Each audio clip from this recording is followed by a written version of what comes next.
Schadenfreude, the experience of joy at the suffering of another. We all feel it from time to time, even though we know we shouldn't. It is one of the sins pointed out in today's book. We continue our countdown of the 6 shortest books of the Bible, and we come to the only Old Testament book on the list, which I could also have included in my series on the most obscure books of the Bible. But once again, just because it is short and most of us don't know anything about it, doesn't make it insignificant. In fact, there are at least 3 features of this book worth noticing. Hello, I'm Stuart Baskin, pastor of First Presbyterian Church of Tyler, Texas, and this is your daily devotional for Wednesday, February 2nd, 2022. Weighing in at just 440 words in Hebrew and 21 verses in one chapter, the book of the prophet Obadiah is a fascinating little book. We know next to nothing about the prophet himself. The name Obadiah appears several times throughout the Old Testament, meaning that any number of people shared the name. In Hebrew, Obadiah simply means servant of the Lord.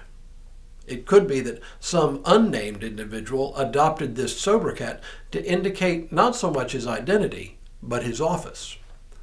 Or it could be that he was actually named Obadiah, as people's names were often words that had another meaning. My own name, Stuart, is a good example. It comes from the word steward, a servant who is a keeper of a household.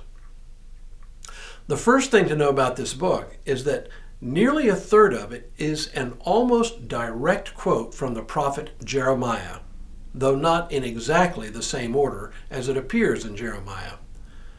The reason this is important is that Obadiah did exactly what people like me, preachers, teachers, do today. We quote a portion of Scripture as the warrant for whatever else we have to say. In other words, Obadiah quotes Jeremiah and then interprets the meaning of that passage for his own day. We see this only occasionally in the Old Testament, but much more frequently in the New. It means that even before there was what we know as the Bible today, the words of the prophets came to have an aura of authority. The second thing to know about Obadiah is his situation. This is a series of oracles aimed at the nation of Edom, one of Israel's rival nations, for its part in the defeat of Israel by the Babylonian Empire and the exile of its leading citizens. Obadiah is aware of the long history of the relationship between Edom and Israel. Tradition holds that the Edomites were the descendants of Esau, the brother of Jacob, whom Jacob cheated out of his blessing and birthright. Both Edom and Esau mean red, referring to the fact that when he was born, Esau was a red-headed little child and remained so. Not only that, the country of Edom, located in the desert regions between the Dead Sea and the Gulf of Aqaba, probably including the ancient city of Petra, the famous ruins in the Jordan Desert, is also a very red place.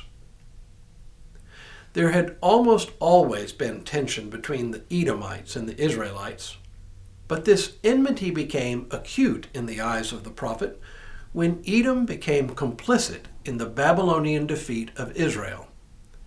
In fact, one of the charges that Obadiah levels against the Edomites is the fact that they celebrated Israel's misfortune.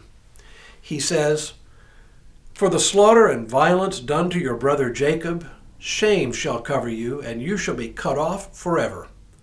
On the day that you stood aside, on the day that strangers carried off his wealth, and foreigners entered his gates and cast lots for Jerusalem, you too were like one of them. But you should not have gloated over your brother on the day of his misfortune. You should not have rejoiced over the people of Judah on the day of their ruin. You should not have boasted on the day of distress." Part of the charge against Edom is what we would call Schadenfreude, taking pleasure at the misfortune of another.